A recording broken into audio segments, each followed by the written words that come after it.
शोभिताय पूर्वमङ्गलम् चारुकुङ्कुमोपेतचन्दनादिचर्चिताय हारकटकशोभिताय पूर्वमङ्गलम्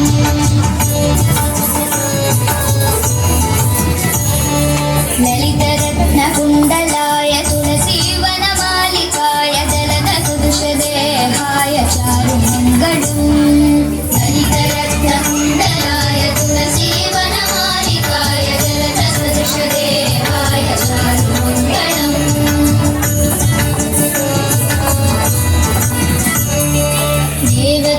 पुत्राय देवदेवोत्तमाय भावज गुरुवराय भव्यमङ्गलम्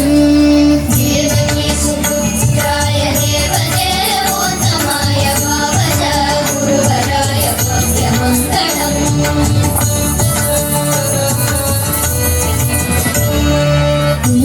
पुण्डरीकाक्षाय पूर्णचन्द्राननाय अण्डजातवाहनाय अतुलमङ्गलम्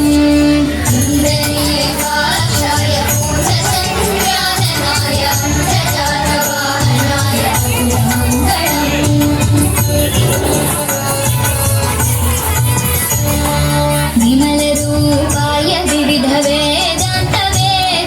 सुमुखचित्तकामिताय शुभमङ्गलम् विमलरूपाय विविधवेदान्तवेद्याय सुमुखचित्तकामिताय शुभमङ्गलम्